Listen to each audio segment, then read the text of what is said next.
Fire na tayo. Nag-amen tayo. If we understand the message of the song, why not shout amen? Di ba? Yung tahimik, alam nyo, dapat sementeryo lamang ang tahimik. Dapat pag nasa bahay-sambahan tayo, maingay tayo para sa Panginoon. Amen?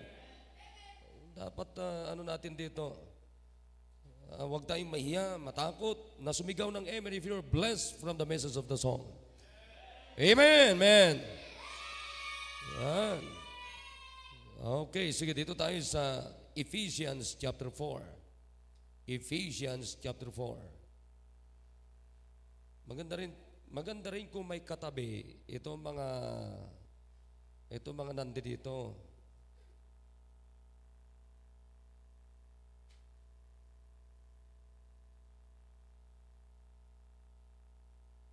Hindi dapat sila lamang. Katulad dito, dapat meron ding isa rito eh.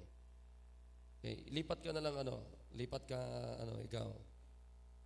Doon ka lipat ko dun sa kabila. Ikaw. Doon. Ayan. Dapat merong dito, Sunday school teacher. Isak, dito ka na lang, dito. Dito, doon. Katabi nasa unahan ni Brad, Bore.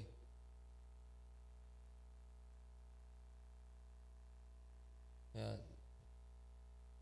Kasi siyempre si Philip, baguhan pa lang naman yan. Baka binuksan yung Hebrews, baka hinahanap niya sa sa Quran. So, hindi niya talaga mahanap yon. Okay, dito tayo. Nandiyan po ba kayo? Ephesians chapter 4. Okay, sabi dito sa Ephesians chapter 4 in verse number 3. Para mabilis tayo. Sabi diyan, endeavoring to keep the unity of the Spirit in the bond of peace. There is one body, one Spirit, even as ye are called in one hope of your calling, one Lord, one faith, one baptism, one God, and the Father of all, who is above all, and through all, and in you all. Ngayon, ang pag-uusapan natin ay unity in the church. Unity in the church. Yan ang pag-uusapan natin. Okay? Alam nyo, mahalaga na maunawaan natin ito, mga kapatid. Hindi maganda sa simbahan na nagkakanya-kanya. Come on. Bakit dalawa lang yung nag-amen? Ulitin ko. Hindi maganda sa simbahan ni Kristo na nagkakanya-kanya. Okay? Alam nyo, pag kanya-kanya tayo, dyan masaya si Satanas.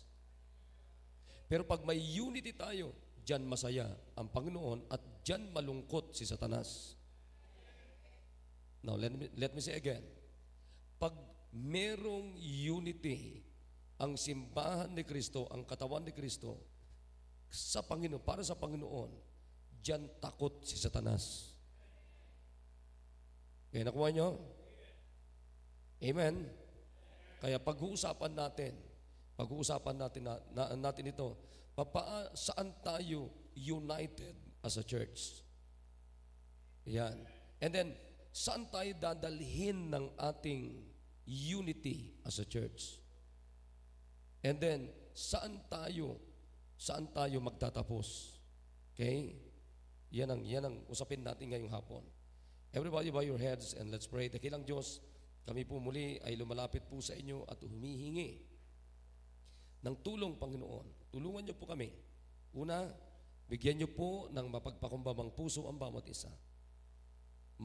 Bigyan niyo kami, Panginoon, ng wisdom to understand your words and make us humble to receive your words and give us joy, oh God. Kung ito man po ay instruction para sa amin, tatanggapin po namin.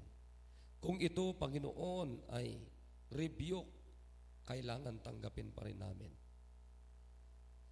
O Diyos, tulungan niyo kami na ito po ay kasiyahan namin na makinig ng inyong mga salita. Because this is the food for our souls, O God. So please help us. Ligtas niyo rin po yung mga bisita namin at sumunod po sila sa tubig ng bautismo.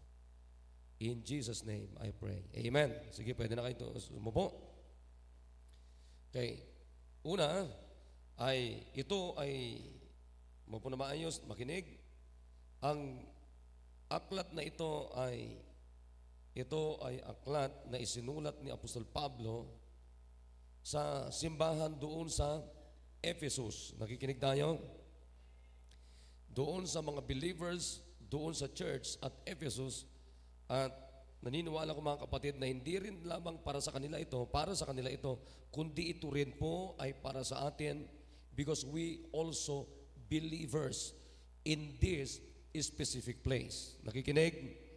Mananampalataya din po tayo. Dito din po tayo miyembro. Now, huwag niyong kakalimutan na ang simbahan ito ay katawan ni Kristo. Church is the body of the Lord Jesus Christ. And the body of the Lord Jesus Christ is the grupo ito, kalipunan ng mga tao na ligtas at merong iisang pananampalataya. Ibig sabihin, iisa yung batayan ng ating paniniwala, iisa yung ating basehan ng ating faith, no other than the Bible, the Word of God. At meron tayong iisa na trabaho. Ano yon? To carry out the Great Commission. Okay, nakikinig mga kapatid? That's our job. Amen? That's the main thing in our church. Go ye and share the gospel. Dalhin natin dito yung mga tao na pangaralan natin ng salita ng Diyos at sila ay mabautismuhan. Then after baptism, anong sabi ni Biblia? Teaching them to observe all things whatsoever I have commanded you. And lo, ano sabi ng Panginoon? I am with you always, even unto the end of the world. So, look at the presence of God. Amen? Ang ganda mga kapatid Kaya kung naunawaan nyo lang yung simbahan, hindi nyo kamumuhian ng simbahan. Hindi nyo katatakutan ang simbahan. Una, bakit hindi kayo matakot sa simbahan? Sa trabaho ng simbahan. Napakagandang trabaho ng simbahan. Wow, bakit hindi kayo nag-i-involve? Samantalang napakaganda ang trabaho ng simbahan. Ha? Alam nyo, dapat isipin nyo. Isipin natin ito. Sino ang nagsimula o nagpasimula sa trabaho ng simbahan? Jesus. He came on this earth 2,000 years ago to seek and to save that which was lost. Diba? Amen. And then pag alis ng Panginoon, pagbalik niya sa langit, ano sabi niya? Alright, kayo naman, go ye. So sino yung kinuman ng Diyos? The church. His own body. The believers. Nakikinig? So kung tayo ay kinuman ng Diyos, learn to obey from His command.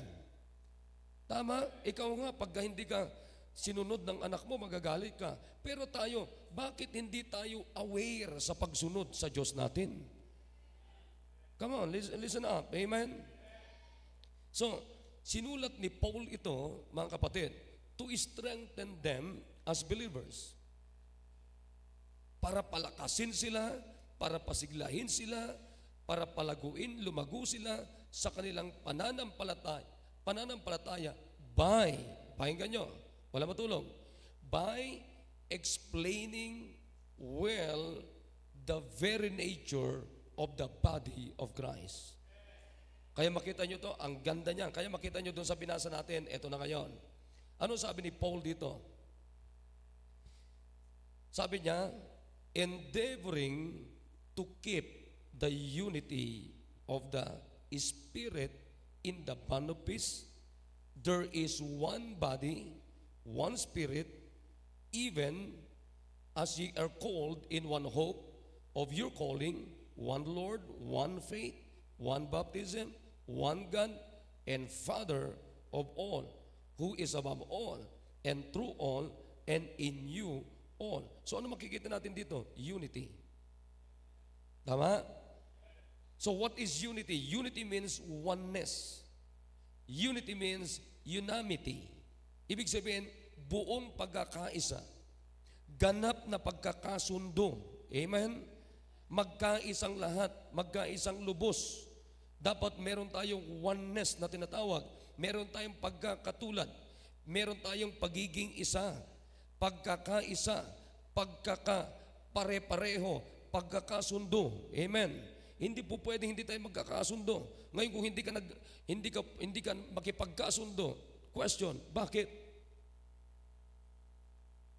Okay, nakuha niyo? Bakit? Bakit naiiba ka? Ha? So that's the question. Hindi po pwede, mga kapatid. So, una na ating tatalakayin, what unite us in the church. What unite us in the church. Nakikinig, mga kapatid?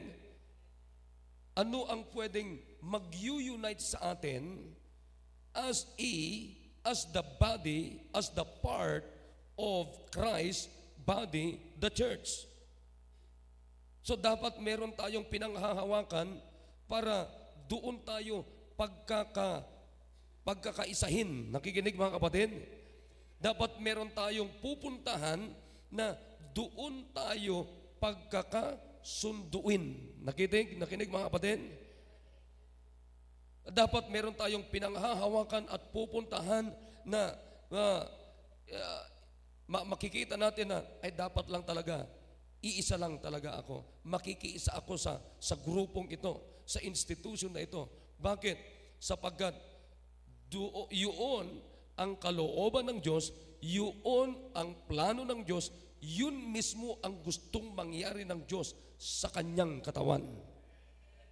Again and again, mga kapatid, church is the body of Christ. This is not your body, but this is the body of Christ. Okay? Nakikinig? Ano yung katawan ni Kristo? Ito ay grupo ng mga taong nangaligtas. Ibig sabihin, tinanggap si Kristo. Ibig sabihin, mga kapatid, may Kristo sa kanilang puso at sila ay tinatawag na katawan ni Kristo. Amen. Kaya nga kung save ka, kinakailangan magpabautismo ka. Sapagkat ang pinakaparaan lamang para ikaw ay maging member sa katawan ni Kristo is to obey the Lord in water baptism.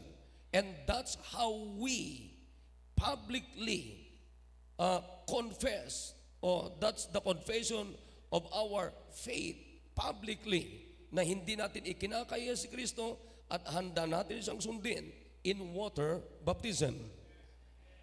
So nakita natin dito, dapat iisa lang tayo. Pero what unite us in the church?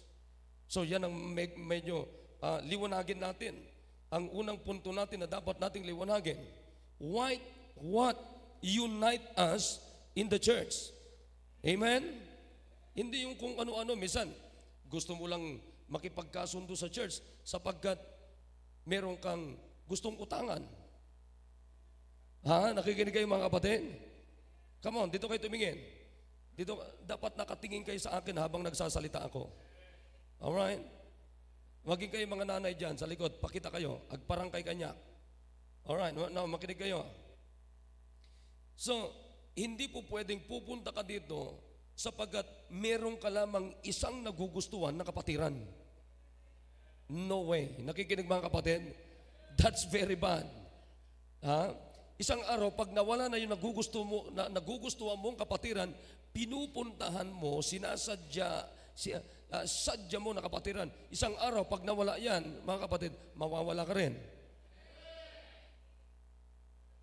Kaya nga hindi dapat siya ang mag-unite sa iyo sa katawan ni Kristo. So it must be it must be, mga kapatid, meron kang panghahawakan na kahit nawala na yung taong yan, mga kapatid, pero nandiyan ka pa rin sapagkat meron ka sa simbahang ito na dapat mong panghawakan na kahit wala na siya, nandiyan ka pa rin. Ha? Nagkakaintindihan tayo? Now, ano-ano to mga to? What unite us in the church? Alright, number one, let's go to the verse. Ano sabi ng Bible? There is one body. Saan? Ano ang mag-unite sa atin sa church, mga kapatid? Ang mag-unite sa atin ay huwag niyong kakalimutan na nasa iisang katawan tayo. Naintindihan, mga kapatid? Ang sabi ko nga sa inyo kanina, we, the church, are the body of the Lord Jesus Christ. Nakikinig, mga kapatid? So, iyan ang isa sa mga napakatibay na dapat maglagay sa atin sa unity as a church. Dahil dito tayo mismo, in fact, makinig kayo, sinong nagdagdag sa iyo dito? Hindi naman ako. Sinong naglagay sa iyo dito? Hindi rin ako. Hindi rin sa iyo. Hindi rin yung nagdala sa iyo. Yung nagdala sa iyo, mga instrumento lamang yan mula sa akin hanggang sa inyo. Pero mga kapatid, hindi ako, hindi kayo, hindi tayo ang nagmamay-ari sa simbang ito, kundi yung si Kristo mismo that's own the church. Nakikinig, mga kapatid? And this is His own body. Katawan niya ito. Siya ang nagdadagdag. Ha? Nakikinig? Kaya huwag niyong kakalimutan. Kaya nga napakalinaw dito. Tingnan niyo dito. Let's go to punta natin sandali itong 1 Corinthians. 1 Corinthians in chapter number 12. Tama? Ano sabi ng Bible dyan? Let's go to 1 Corinthians chapter 12 and verse number 12. Na, buksan yung Bible nyo para maganda. Kaya ano sabi ng Bible dyan in verse number 12? For as the body is ilan? One. Tama? Kaninong tinutukoy ito, mga kapatid? Ako'y naniniwala na yung body na tinutukoy ni Apostol Pablo sa Corinto, mga kapatid, ay this same body na siyang tinutukoy, mga kapatid, ni Apostol Pablo sa Book of Ephesians. Kaya nga lang, eto, nais ko lang ibigay sa inyo yung pagkakaiba. Yung body means the body of Christ at Corinth, mga kapatid, and the body of Christ at Ephesus, and the body of Christ dito sa Kyas, mga kapatid. Iisa lamang ito na siyang nagre-represent kay Kristo in a different place. Naano niyo, mga kapatid? Katulad natin dito, tayo ang nagre-represent kay Kristo sa lugar na ito. Sila naman doon sa Ephesus, sila naman ang nagre-represent sa katawan ni Kristo doon sa lugar na yon. Dito naman sa Corinto, mga kapatid, sila naman ang nagre-represent sa katawan ni Kristo as believers, as a church, doon sa Corinto. Pero lahat ito, makinig kayo, iisang katawan yan. Kaninong katawan? Body of Christ. Alright, malinaw ba yon? Body of Christ. So, ano sabi ng Bible dito? The body of Christ is one. Tama? Come on, amen. The body of Christ is one. Pero makita nyo, ito manuwa natin, and hath many members. Pero marami mga members. Just like your body, just like my body. And all the members of that one body, being many, are one body. Amen. So also is Christ. Maliwanag? So also is Christ. Yan, malinaw yan. So ang nililinaw ko sa inyo, mga kapatid, nasa iisang katawan tayo. So what unite us in this church? Ano ang maglalagay sa atin sa pagkakaisa sa institution na ito, sa church na ito? Ang maglalagay sa atin sa pagkakaisa, mga kapatid, at pagiging isa, at pagkakatulad, at pagkakapare-pareho, buong pagkakaisa, ganap na pagkakasundo, magkaisang lahat o magkaisang lubos. Huwag niyong kakalimutan na ito ay isang katawan ni Kristo. Tayo. Dito tayo inilagay sa katawan na ito. Amen? Hindi ako naglagay sa inyo dito at hindi rin yung mga nagdala sa inyo ang naglagay sa inyo dito. Lahat tayo dito ay instrumento, but God put us in this church. Alright, amen? So kung ang Diyos ang naglagay sa iyo dito, yan ang dapat mong panghawakan na ikaw talaga ay makiisa dito. Bakit? Kasi Diyos ang naglagay sa iyo eh. Come on, amen? Pangalawa, anong sabi ng Biblia? Sabi ng Bible, doon sa binasa natin, balik tayo doon sa text natin, ano sabi niya? And one, come on, one body and one. No, anong napansin nyo sa spirit? Hindi nagsisimula sa small letter. But it start from capital letter. So ibig sabihin, mga kapatid, tumutukoy yan sa persona. At walang ibang tinutukoy kundi ang persona ng Holy Spirit. Nakikinig, amen? Mga kapatid, the Holy Spirit who activates the fellowship in the church. Anong ibig sabihin ng fellowship? Yung closeness natin sa isa't isa. Kaya nga ang nagdi-develop, ang nagpapa-activate, mga kapatid, ang nagpapasigla ng ating closeness as a part of Christ's body, His own body, the body of our Savior, Jesus Christ, mga kapatid, is the Holy Spirit that dwells every believers in this church. Mga kapatid, hindi po pwedeng iba ang nakatira sa akin na Holy Spirit sa nakatira kay Mayan na Holy Spirit. Hindi pwedeng iba ang Holy Spirit ko sa Holy Spirit ni Colonel Tamayo. Hindi pwede hindi iba ang Holy Spirit ko sa nakatira kay Brother Santiago na Holy Spirit. Hindi pwedeng iba yung Holy Spirit ni Laika sa nakatira na Holy Spirit sa akin. No. That Holy Spirit that dwells in you, in me, in us is only one kind of Holy Spirit. And that is the third person of the Godhead, the Holy Spirit of God. Kung ang Holy Spirit na nakatira sa akin ay ang gusto niya ay ako ay gamitin sa kanyang gawain, kapatid, yun din mismo ang Holy Spirit na siyang nakatira sa inyo, gagamitin ka rin katulad ng paggamit ng Diyos sa akin mismo. But my question is, why you are not useful by God? Tanong ko ngayon ganito, bakit humihiwalay ka lagi? Nandito nag-uusap-usap ang grupo. Masaya sila na nag-uusap mula doon sa leader ninyo na, ako sir, 15 ang souls won ko. Ako sir, meron akong prospect na bisita itong linggong ito na 20 na first time visitor. Ikaw naman, nandudong ka lang sa sulok.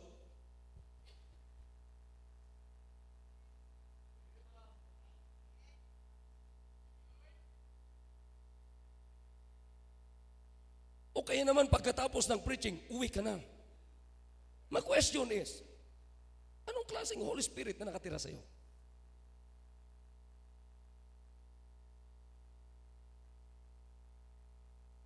Huh? Do you have another Holy Spirit? Sa Bible, isa lang ang Holy Spirit. Bakit yung iba masaya na may ministry dito? Yung iba masaya na kumakanta dito? Yung iba masaya na nagtuturo sa Sunday school? Yung iba ay masaya na kumakanta sa special number? Yung iba, pambira, pangarap nila na mag-join dito sa iba't ibang ministries. Ikaw naman.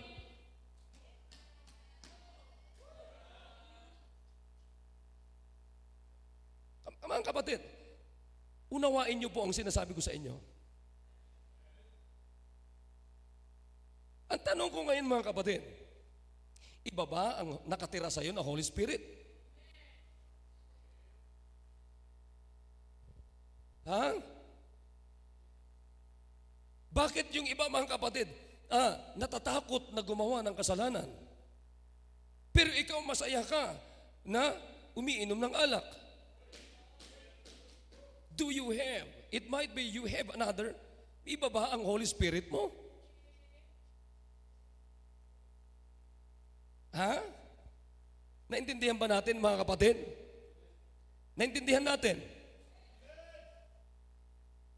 Meron bang, anong nakatira? Anong uring banal na espiritu ang nakatira sa'yo?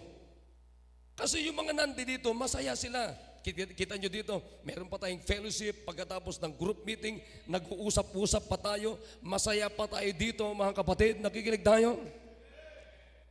Meron pang group meeting, nag-uusap pa tayo, pag-uusapan na naman natin, yung grupo ninyo, nag-uusap kayo, saan kayo mag-soul winning, saan kayo mag-Bible study, ilan ang souls won na goal ninyo, ilan ang bisita ninyo, Bible study ninyo, ipa-follow up ninyo, makita nyo, it's all about the work of God. It's all about the reaching souls. Pero bakit wala kayong kaisipan na ganyan? Wala kayong activities na ganyan? So it might be your Holy Spirit is not the same like the Holy Spirit na nakatira sa mga aktibo na nagpapagamit sa gawain ng Diyos. Batid, hindi po pwedeng parehas tayo. Hindi po pwede. Naunawan natin. The fact na hindi ka ginagamit ng Diyos. Ang tanong ko sa iyo, huwag mo akong tanungin, ikaw ang tinatanong ko, what kind of Holy Spirit that dwells in you? Kasi ang totoong banal na espiritu, i-activate ka sa gawain ng Diyos. Magkakaroon ka ng appetite na makinig sa Word of God, ng Word of God. Magkakaroon ka ng appetite, desire to win souls. Amen. Magkakaroon ka ng may nagpo-post sa'yo, hindi magso-soul winning ako, hindi magsisimba ako, hindi dapat may ministry ako, dapat meron akong ganito, dapat meron akong involvement sa gawain ng Panginoon. Sino nagpo-post natin sa atin? The Holy Spirit that is in us. Amen. Kaya nga, mga kapatid, basahin niyo po ang Book of Acts. Try to read the Book of Acts. It is the Acts, not the acts of the apostles, but it is the acts of the Holy Spirit in the lives of the apostles. Kaya makita nyo, wala kayong ibang makikita dyan sa Book of Acts, kundi kapangyarihan ng banal na Espiritu, because the believers, the apostles, and the disciples in the Book of Acts allow the Holy Spirit to move their lives. Kaya makita nyo, maraming naliligtas na nakaluluwa. In fact, sabi ng Book of Acts, the apostles, the believers, the disciples turned the world upside down in preaching the Word of God because they allowed the Word of God to move in their lives, to use their lives. Amen. The Holy Spirit will activate the fellowship in the church. Di ba, ewan ko sa inyo, ako masaya ako nakikipag-usap sa bawat isa sa inyo. Kaya masaya, kaya nga makita nyo, naglalagay tayo ng table dyan, nakikinig yung mga kapatid. At sabi ko rin kay Sheila, sabi ko kay Sheila, pag nag-uusap kami, mga fathers dyan, mga kalalakihan dyan, maglagay din kayo ng table para sa inyo mga mothers. Amen!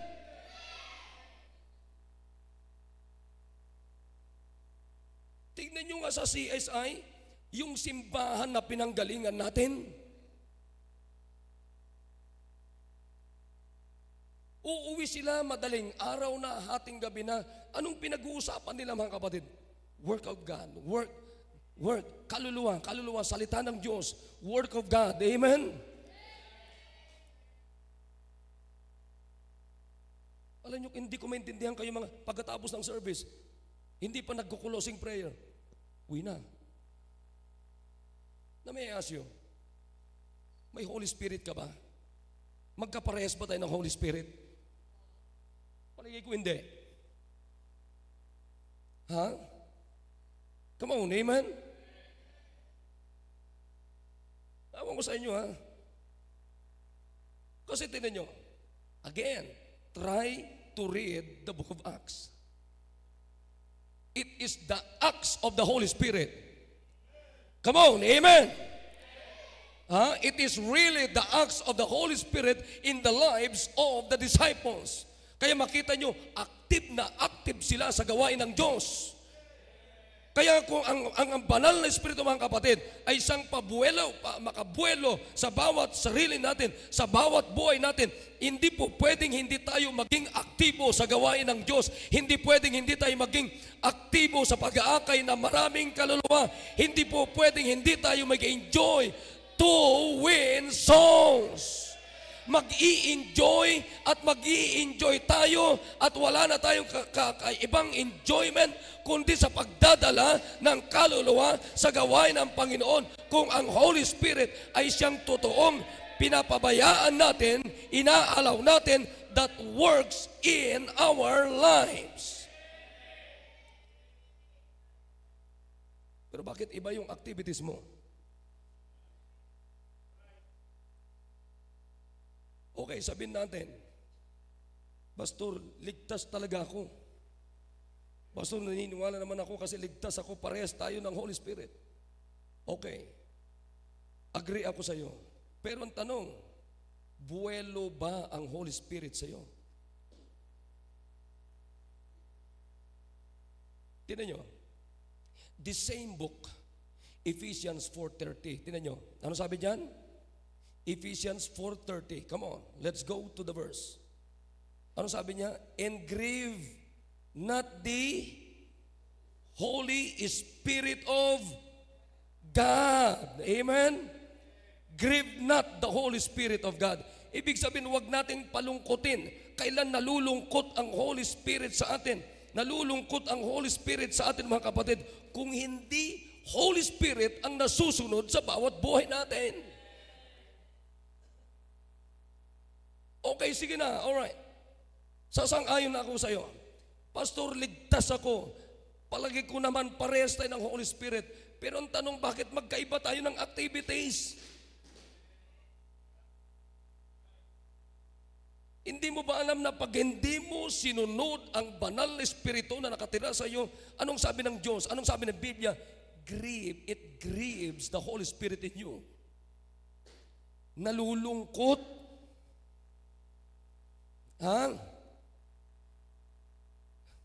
Wala nang may gustong mag-amen. Nalulungkot. Hindi dapat palungkutin ang Diyos sa sarili natin, mga kapatid, kundi pasayahin natin ang Holy Spirit sa buhay natin. Siya dapat ang masaya, hindi ikaw. Dapat Diyos ang masaya. Dapat Holy Spirit ang masaya. Amen. Kaya ang katawang ito gamitin natin doon sa nagmamay-ari. Sino ang nagmamay-ari sa katawang ito? It is not you, it is not me, it is God's. Hindi mo na pag-aari yan. Ito, linawin natin. Let's go to the Bible. Amen. Puntan natin ito. 1 Corinthians. Come on. Buklat. 1 Corinthians. In chapter 6. Anong sabi ng Bible dyan? 1 Corinthians chapter 6. In verse number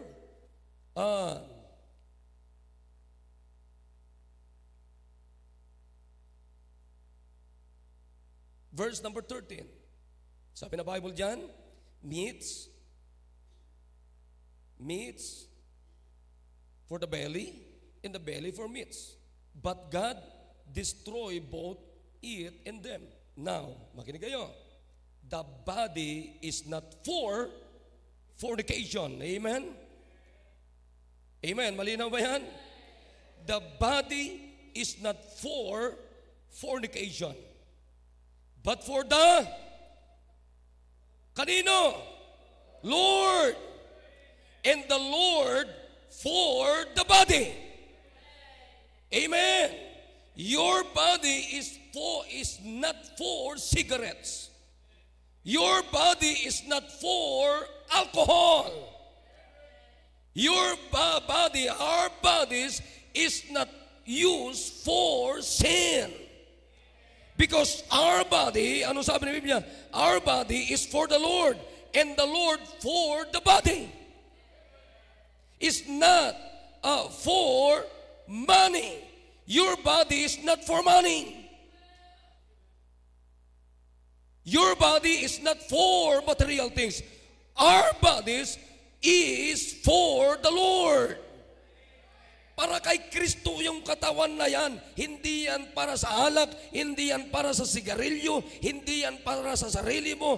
Ang katawan na ito, kapatid, is the temple of God.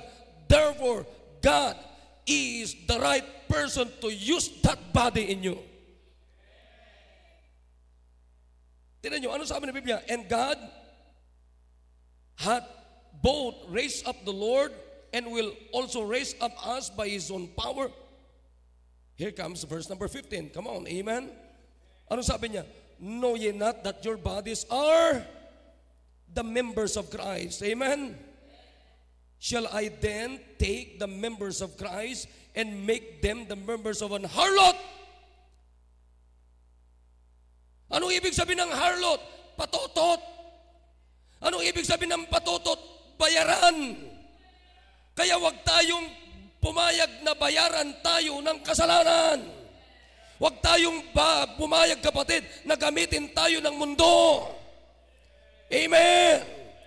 Wag gawing parang harlot ang ating katawan, because that body, the moment, Ephesians 4:30, the moment that we receive Jesus in our lives, in our hearts, mga kapatid, anong sabi ng Biblia? Silyado na tayo ng banal na Espiritu. Meron nang nakatira sa iyo na Holy Spirit. Hindi yan aalis sa iyo. Ano sabi niya? Shall I then take the members of Christ and make them the members of an harlot? God forbid. God forbid. Nakikinig, mga kapatid? Wag, hindi dapat. Amen? Hindi dapat. Nakikinig. And then what next? What? Know ye not that he which is joined to an harlot is one body? Come on, amen? For two, saith he, shall be one flesh. But he that is joined unto the Lord is one spirit. Come on, amen? Flee fornication. Every sin that a man doeth is without the body. But he that committed fornication sinned against his own body. What? Know ye not that your body is the temple of the Holy Spirit or Holy Ghost? Come on, amen? Which is in you. Sabi ni Paul, mga kapatid, hindi nyo ba alam, kayo mga taga-Korinto, ang inyong katawan ay templo ng Diyos na nasa iyo? Pero ano sabi ng Biblia? Which ye have of God, and ye are not your own. For ye are bought with a price. Therefore, glorify God in your body and in your spirit, which are God's. Kaya mga kapatid, walang ibang nalulugod sa katawang ito, walang ibang gagamit sa katawang ito. Hindi si Satanas, hindi ang salibutan, hindi alak, hindi sigarilyo, hindi droga, hindi vices. Dapat walang ibang kalugod-lugod na paggagamitan ang katawang ito at gagamit ang katawang ito, kundi yung Diyos na nagtubos sa atin sa cross ng Kalbaryo. Oo mga kapatid, hindi ito ang tinubos ni Kristo, yung ating katawan. Pero huwag niyong kakalimutan, habang nabubuhay tayo para tayo maglingkod sa Panginoon, may nakatira dito na kaluluwa natin na siyang tinubos ni Kristo sa cross ng Kalbaryo. Upang yan ay hindi mapahamak sa apoy ng impyerno. Mga kapatid, isipin naman natin yung ginawa ni Kristo sa ating buhay. Kapitbahay mo, binigyan ka lang ng pinikpikan, magtindi na ng utang na loob mo eh.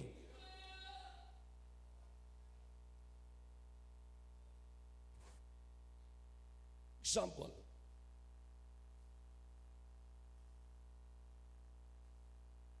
Kaninong cellphone to? Kaninong cellphone? Okay, nais kong sabihin sa lahat, sa akin ito. Kanino to? Hindi pa rin niniwala eh. Hindi naman ako nagsisinungaling. Ang sabi ko po, ang cellphone na ito, akin ito. Kanino po ito? Ha? Kanino po? Sa akin, alright. Pagkukunin ni Kelvin ito at ipagpipilitan niya, Pastor, akin yan.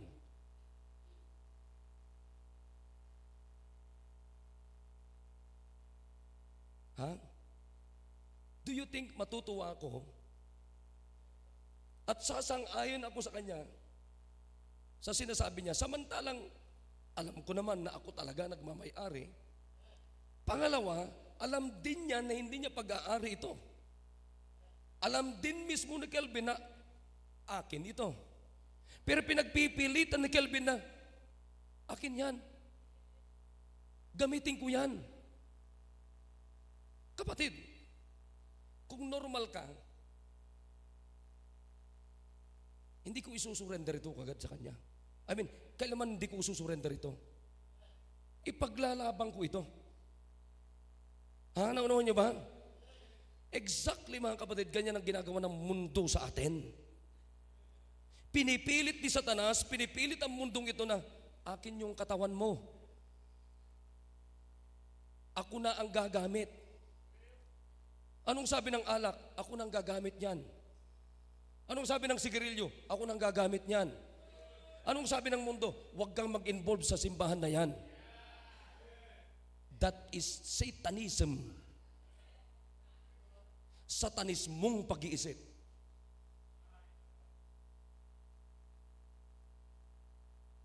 Sasabihin ko yan na walang pakundangan.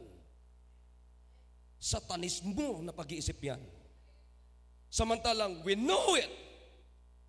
Meron tayong dokumento, meron tayong ebidensya ng sabi ng Diyos, pagka tayo tumanggap na kay Kristo, God owns our soul. God owns our body. At walang sinumang persona, maging si Satanas, kasalanan sa mundong ito, na may karapatan na gumamit ang pag-aari ng Diyos. Kaya mga kapatid, huwag niyong isurrender yung soul ninyo para gamitin ni Satanas. Huwag niyong isurrender yung katawan ninyo para gamitin ni Satanas. Isurrender natin doon mismo sa totoong nagmamayari, which is the third person of the Godhead, the Holy Spirit of God.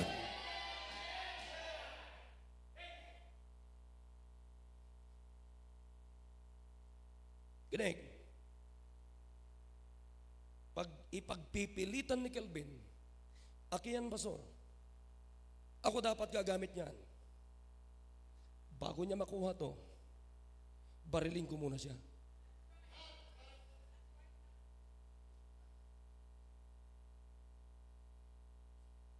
Oh yeah. Hindi ako takot makipaglabang pag alam kong tama ako. Tanong, bakit hindi niyo pinaglalaban yung buhay niyo, yung sarili niyo, laban sa dyablo? Question, who activates your life? Who motivates your life? Is it God? Is it Jesus or Satan? If Jesus, why not get involved in this church?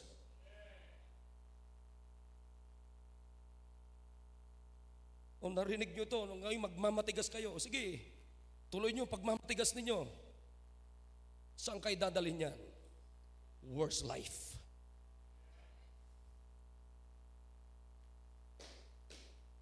Ha? Naunawan nyo? Alam mo, ang totoong tirahan ng banal na espiritu, kung alam mong mali ka, you will learn and know how to say, Lord, forgive me. Pastor, forgive me. Mali ang kalalagyan ko, kinalalagyan ko. Mali ang gumagamit sa akin. Alam mo, alam mo kung paano gawin yan kung normal ka. Pero the fact na hindi mo pa rin alam kung paano gawin yan, still, abnormal ka pa rin.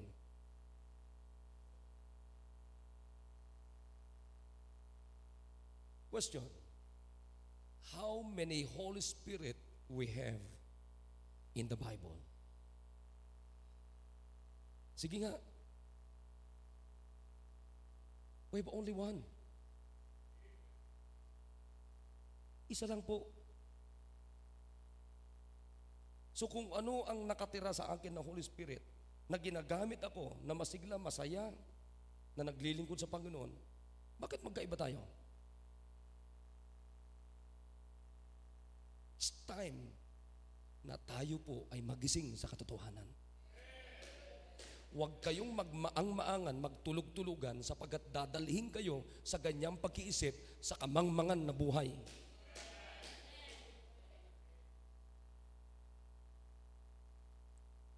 Kaya nga mga kapatid, pag narinig nyo na ang preaching, tinan nyo, i-check nyo yung sarili nyo. Ano ang involvement ninyo sa gawain ng Diyos? Sige nga, zero. Samantalang sa school, gusto mo perfect ka. Samantalang sa trabaho, pambira, ayaw mong umabsent. Pero sa simbahan. Now, question again. Are you really belong to the body of Christ? Kung ikaw talaga ay totoo, sigurado mo na tinanggap mo si Kristo, dapat miyembro ka sa katawang ito. At kung the fact na miyembro ka sa katawang ito, mga kapatid, which is the body of Christ, isa lang ang Holy Spirit ng bawat isa sa atin. At dapat meron tayo lamang iisang uri ng fruit of the Spirit. Kung meron akong love, dapat meron ka rin. Kung meron akong joy, dapat meron ka rin. Ha? Siguro ang pinakamaraming joy dito, mga mothers. Tama? Kasi ginagamit nyo yung joy panghugas ng pinggan.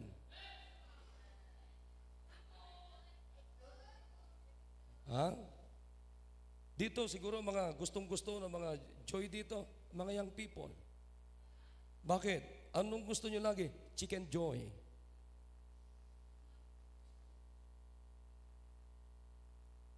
Dapat isa lang ang bunga ng Holy Spirit.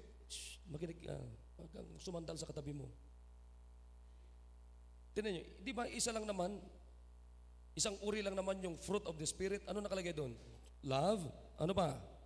Joy, peace, long-suffering, gentleness, goodness, faith, meekness, temperance. Ba't wala ka nun? Ha? I hope nagkakaunawan tayo ngayong hapon. Kaya, yun mga kapatid, dalawa pa lang po yun, ang nag-unite sa atin as a church. Hindi si sister, hindi si brother. Come on, amen? Hindi ka pwedeng maiba ng kaisipan. Sabi nga ng Book of Acts, we have only one mind, one soul, one heart. Come on, amen? So, yun mga kapatid, ang ilan sa mga dapat mag-unite sa isa't isa sa atin as a member of Christ's body. Come on, amen? Sa susunod, itutuloy natin yung iba. But I hope ngayong hapon mga kapatid, meron tayong tinanggap na katotohanan. Everybody stand up, come to the altar, kneel down and talk to God. Come on. Dalhin nyo yung pamilya nyo po dito sa altar.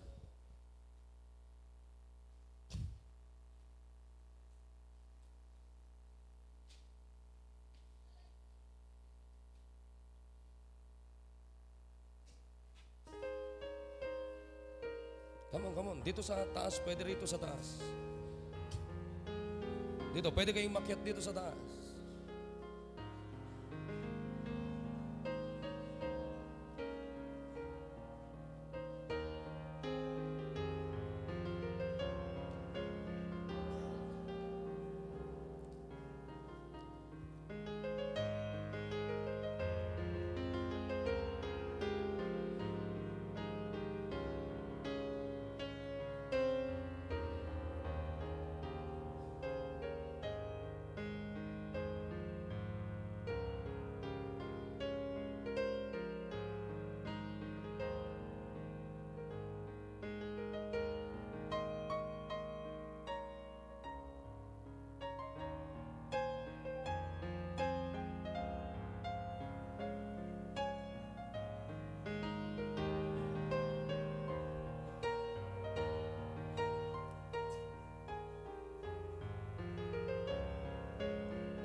Gumawa tayo ng decision sa Panginoon.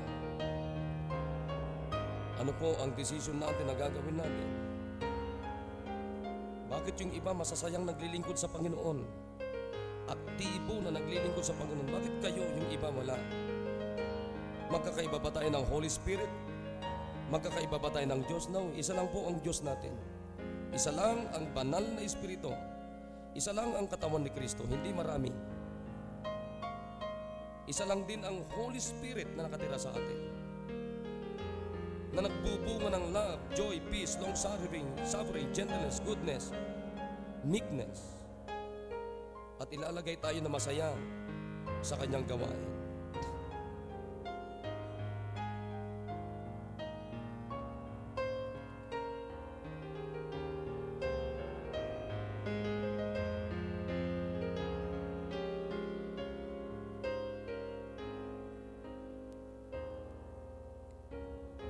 Dakilang Diyos na makapangyarihan po sa lahat. O Diyos, salamat po. O Diyos, salamat po sa ginawa niyo po sa amin. Thank you for your words na narinig po namin ngayon pong hapon, Panginoon. Tunay nga po, O Diyos, na wala po ang madali po ang pagkakasundo sa inyong katawan, Panginoon, kung kami po ay magkaroon lamang, Panginoon, ng malinaw na rason. At kami ay susunod, handang pasakop, Panginoon, kung saan niyo po kami dapat ilagay, Panginoon. Ano po? Sapagkat dapat po kami ay dapat mailagay sa tamang kalalagyan. Dapat malinaw po sa amin saan po namin ilalagay ang aming mga sarili, Panginoon. At ano po ang rason namin dapat na kami po magkaroon ng unity as a part of your body, O God. At napakalinaw po ang inyong sinabi sa inyong salita na dapat ang mag-unite sa amin ay dahil kami po ay nasa iisang katawan, and that is your body. Dapat ang maglalagay sa amin, Panginoon, ay because we have only one Holy Spirit. And that is the Holy Spirit of God, the third person of the Godhead. Help us, O God, to be obedient, and we learn to allow ourselves, O God, na hayaan namin, na doon namin ilalagay ang aming mga sarili. Pagpalain niyo po ang inyong mga anak, Panginoon. Please, O God. Bless them. In Jesus' name I pray. Amen. All right, so I hope, can we shout aloud amen for that message? Amen.